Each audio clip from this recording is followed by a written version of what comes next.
Good morning, everybody. It's your boy ShowtimeDr. I'm back. I released a couple videos yesterday, and I took a day because I just needed to. I was just staring at the screen like, I want to do this, but I want to relax as well, so. But anyhow, this video is going to be your gearing guide, so everything that has to do with gear, I'm going to go over here. I've seen a couple people do some things wrong, and, you know, everyone's got questions. It's a newer game, so I got a bunch of videos to put out today, and we'll get to it here. So, all you veterans of the game, you'll be looking at this right now and be thinking, what the hell is he doing? Well, the reason I don't have Sid geared for speed right now necessarily is because there just isn't that much speed gear that's dropped in the first 2 days. Once it does, I'll get him the 4 set, but for now, every piece I got on him has at least some type of speed component on it. I believe. There might be one exception. But anyways, guys, so there's a couple things to understand about gearing. Number one, you really need to understand what your character does. So before we get into that, let me go over here. Okay, so if you notice, I won't read the skills, even though Sid's a really good character, but I won't read the skills verbatim. But as you see here, at the very end, it says damage dealt increased proportional to caster's attack speed. And then likewise, his 2 increases speed. And then when he has the increased speed buff, he can decrease enemy defense. Well, anyways, that's his passive, and then...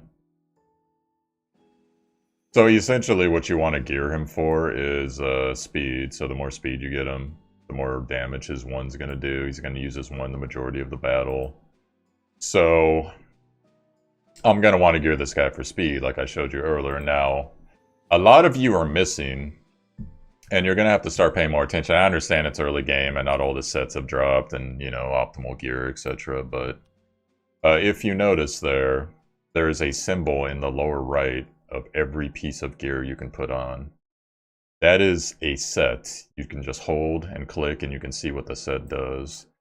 Now, these set bonuses come in effect of if you have 2 pieces in some cases or 4 pieces of the item, it gives you a specific flat bonus to whatever the stat is. So in this case, I got 2 pieces of the health gear. This gives 15% bonus. When I get 4 pieces of the speed gear, I'm going to get 25% current speed bonus. And etc, etc. There's 35 attack for 4 set. Defense, there's 15% for a 2 set. There's all types. There's lifesteal. For 4 set, it's 20%. There's critical strike chance, critical strike damage, counter strike chance, effectiveness, which I will go over because a lot of people don't know what that is, and dodge rating are there. I might have missed 1 or 2 of the sub bonuses, but that's basically what there is. Now, so it's important to understand what's going on with the totals over here. So we'll go over those. So attack, you know, that's your flight attack. CP, that's just like, it's gonna be like a gangster combat rating, but don't get too wrapped up in this, because there's teams that'll have like 20k less CP, you know, in PvP or whatever, but because they're optimized to kick your butt, they're gonna kick your butt even if you're 20k over them. So that score is just kind of a flat value of how powerful you are, but it's very subjective, so don't really pay too much attention to that. Now, like I said, this is attack, so your flight attack. On the right side is the bonuses, by the way, for whatever you have for your gear and passives. Defense. If you notice, defense, it can get higher, but it's not a very high stat in general. Like even, well, I don't have a tank on this account, but... so if you see something that says like 10 defense, that's actually a decent amount, especially early game, so... Health, you all should know what health is. Speed, that is your total turn speed. So the higher it is, the faster that your turn speed's going to come up. Critical hit chance, you know, self-explanatory. Critical hit damage. Effectiveness, guys, that is the accuracy of your debuffs. So let's say, let me look at it.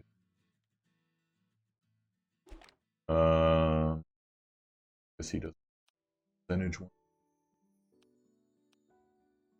Alright, well, let's look at someone else. So Kyrus is a good example. So Kyrus on her 1, he has a 35% chance just at level 1 before any upgrades or anything to inflict poison.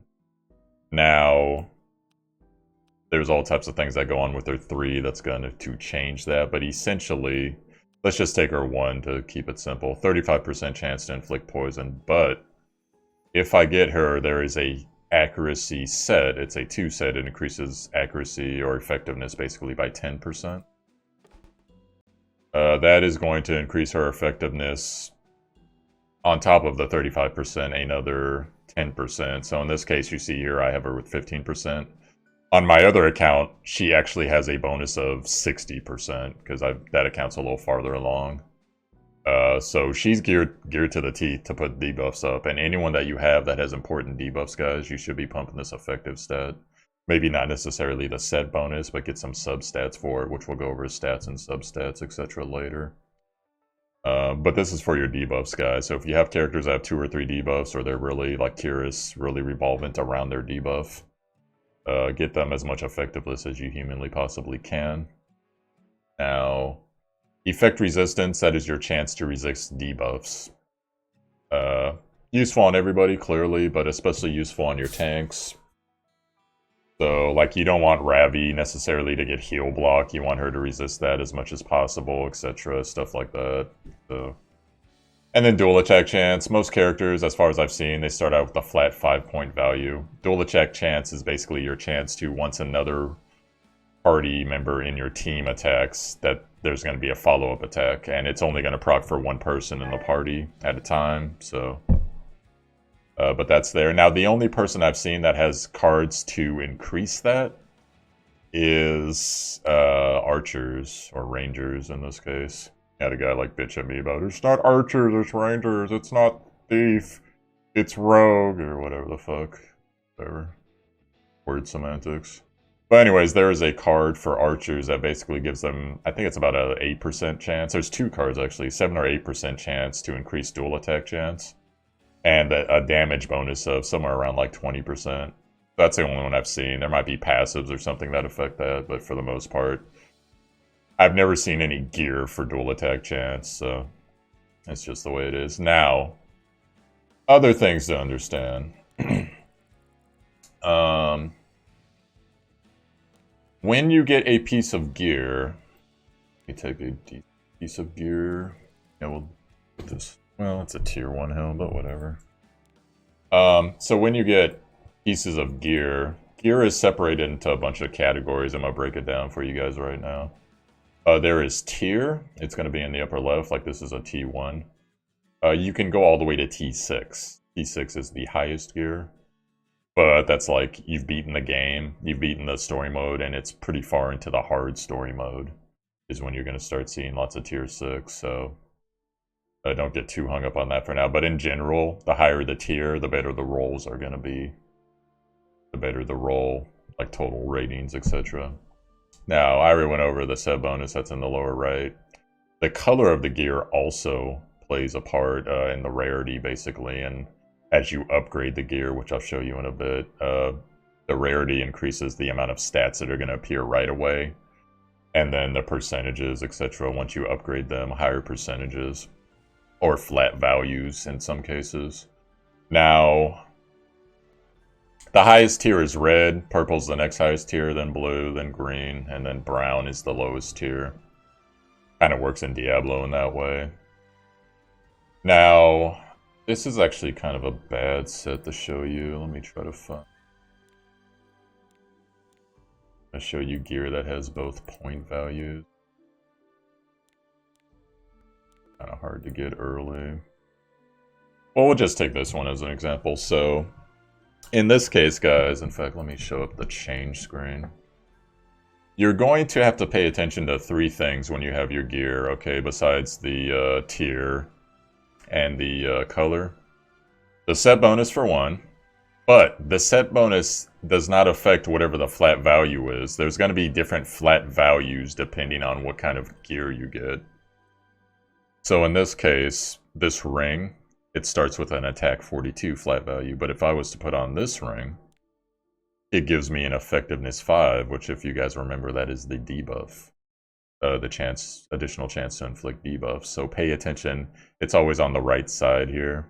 Pay attention to that because depending on what you put on, it's going to give you a flat life bonus. It could be crit. It could be all types of stuff. So be paying attention to that. And depending what your character needs, you know, make sure you're rating that against whatever the stats are showing and the set bonuses, etc. Now, the substats are going to be random on all gear. You're going to get it and it's going to have substats. When you upgrade a piece of gear, usually it's to +6 for lower pieces, but like in this case, if I was to upgrade this ring, once you upgrade it, every 3 levels, you are going to get an additional stat. Now, it could be anything from flat point value to percentages. You can have a stat, a item that gives you, say, attack 6%, like this one has right here. And you can also, again, get attack plus 33. So you can have double bonuses. One's going to be a flat value and one's going to be a percentage value. So be looking at your substats to make sure, you know, you can check out, hey, not only is this giving me 2%, 3% life, but it's also giving me flat point value of 60 life or whatever the hell for those characters that need max life. So be paying attention to that. There's also all of the stats can appear here except for dual attack. So, and once again, every 3 levels that you upgrade. I haven't even gotten to the upgrade screen. I guess I'll show you guys that in a second. So other things to understand about gear. You can just put gear on top of each other, but that is going to cost money for you to take the other set of gear off. So be very careful because the higher tier the gear, the more it is going to cost you to take it off. And the higher enchanted the gear, like +1, +3, all gear can go to +15. It's going to cost you more to take off. So as you start upgrading gear, be doubly sure that you're going to keep that item on that person for a while. Don't just upgrade stuff just to upgrade stuff because it's going to bite you in the wallet in the late game because you'll run out of money real quick once you get relic gear, artifact gear, and especially if you start trying to change it around. But upgrading artifact gear is a money pit, so be prepared for that. It's like hundreds of thousands of gold at least just to get from like +0 to +9. So probably you'll end up spending millions when it's all said and done. But yeah, otherwise it takes gold to take gear off, and then so be aware of that. Now I am going to show you guys upgrades. I gotta make sure whatever I upgrade, I'm gonna actually keep on the person for a little bit. Here is his. I'll probably keep that on here.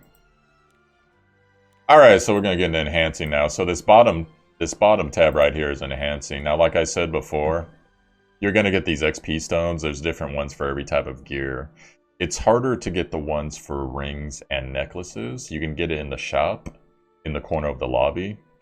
Or you can get it in, there's a dungeon that opens, I think you have to be like stage 5 something or 6 something. So many of you might not have it unlocked yet, but there's a stage that drops lots of tokens, but it's fairly hard to farm. But anyways, we'll get to that some other time when that's open. So there are these tokens, you can use them. You know, be selective about what you use them for though, because usually you're not going to get a ton of them. You can also sacrifice any other gear, like brown gear. You usually want to sacrifice brown gear ASAP. And so in this case, I will do it until I get +3. You are going to get a flat point value on whatever the point value was, not the set bonus, but the point value. So it could be like, this is a defense set bonus, but it could have been life, it could have been crit damage, it could have been dodge rating, whatever.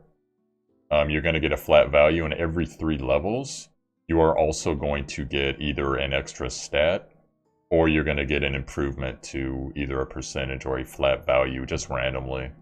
So that's the RNG in this game. You see it's costing me 11,400 gold here, so let's do it. And you're going to see over here, effect resistance appears. So not a terrible thing, everyone needs effect resistance, but I would rather have seen effect flat rating, effectiveness flat rating, or like speed or something. Maybe life, but that's the RNG of the game, guys. So you're going to have to be real careful about your substats on things. The first 6 levels on a piece of gear that's blue or below, in most cases, it's going to be adding things. Now, once you get to 9, 12, and 15, 15 is the max you can equip things or upgrade things. It's just going to start upgrading the percentages randomly, so hopefully you'll get the percentages upgraded that you want. So gear is always going to be RNG, guys. So be aware of that. And that's essentially most of just regular gear stuff. You're just going to have to tailor to your character. Like I know for Kyrus, on Kyrus I want, number 1, I want effectiveness, I want attack speed, and I want health. And everything else is just gravy at that point. Like, you want her to stay alive, you want her to attack as much as possible, and you want her to put debuffs up as much as possible. Her attack's always going to be garbage, her defense not going to be that great. Critical hit chance and damage doesn't really matter on Kyrus that much, etc. So, but then someone like, say, Hazel, who is a caster that stacks on attack damage. If you notice, here it is. Actually, it's up here. Amount recovered is proportional to caster's attack, so that's why I got her with attack stuff. It's actually pretty funny that I gave her the tier 2 relic. But that's why I gave her the attack set, because she's healing more the more attack that she has. So someone like her, I want her to have lots of attack, I want her to have some health, maybe a little bit of defense, I want her to have lots of attack speed. And then I would also like her, because I think she puts up some debuffs. Yeah, unhealable. All enemies with, so basically her 1 is an AoE that has a chance to put up unheal, or block healing, basically. So yeah, so I want her with a little bit of effectiveness. So I actually got to pump that a little bit more.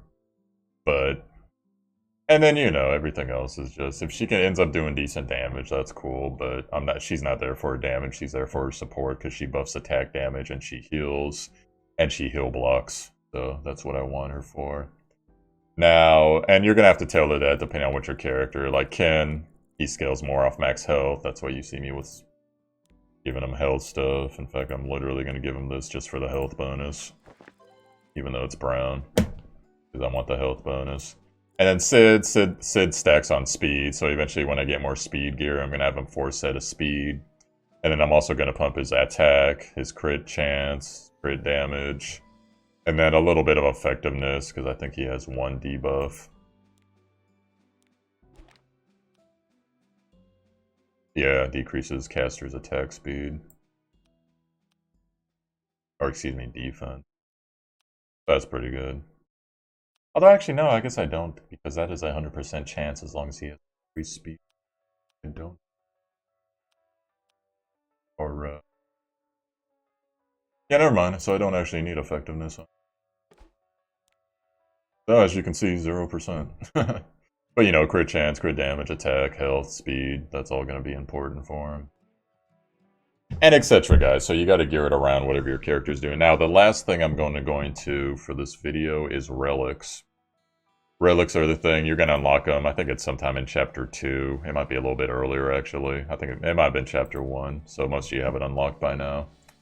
Relics, you have to, there's flat point values you got to look at in the bottom of the card. So in this case, 4 attack, 58 life. And you just got to decide, you know, there's some cards that are class-based. A lot of the 3 cards are just whatever. And you just got to decide based off of what you have, like which card's going to be effective for who. And I'll show you guys one card that actually surprised me that ended up being really effective. This card. So when I read this before, because this is on Kyrus, remember Kyrus is mostly there for her dots. Increase combat readiness of all allies by 15% when an enemy is defeated. What I read that as was, okay, when she defeats an enemy, everyone gets 15% on their turn. But actually, it's anytime anyone dies in anyone's turn, whoever kills them, everyone gets 15% haste. That actually bumped this card up for me to be really strong. It's still not her ideal card, but she's giving passive haste on like trash mobs and stuff, or adds on bosses whenever you kill them, so that's pretty damn legit. So I gave that to her literally as a group buff. So it ends up being pretty good. Now, this works very much the same way as gear, where when you change a card, you know, it's going to cost you a certain amount of gold to take the other card off. Also, this can be enhanced much the similar way, but it is a lot rarer, guys, to get artifact charms. So be aware of that, but I'll give you a symposium here. So as you upgrade cards, it's once again every 3 levels, get a item, an effectiveness bonus. It might not be every 3 levels.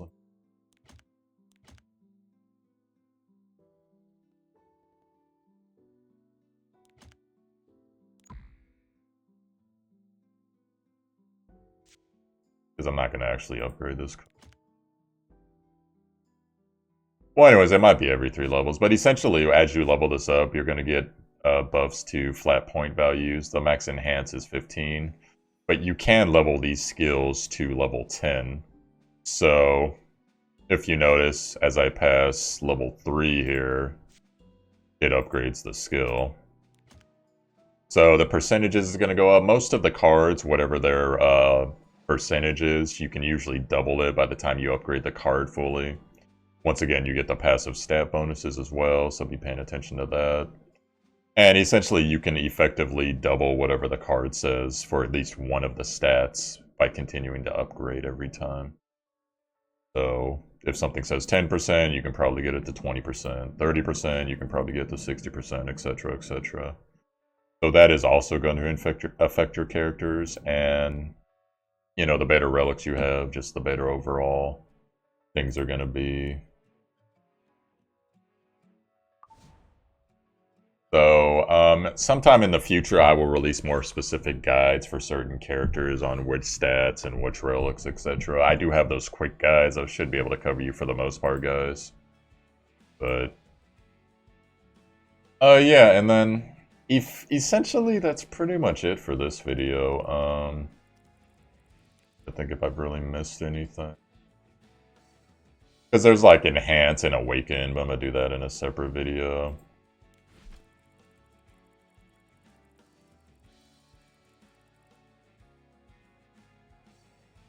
Yeah, this is a whole different thing I'm going to have to figure out.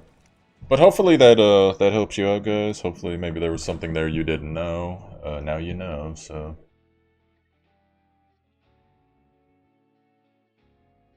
And you know, there's always, you can lock gear if you really want gear to stay on a specific person. You don't want to accidentally hit the trash button or something like that.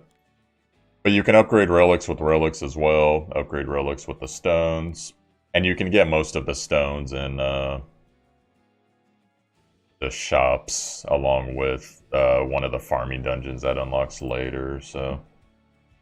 Yeah, that's pretty much it for this guide, guys. So if you got any questions, let me know. If I missed something, let me know.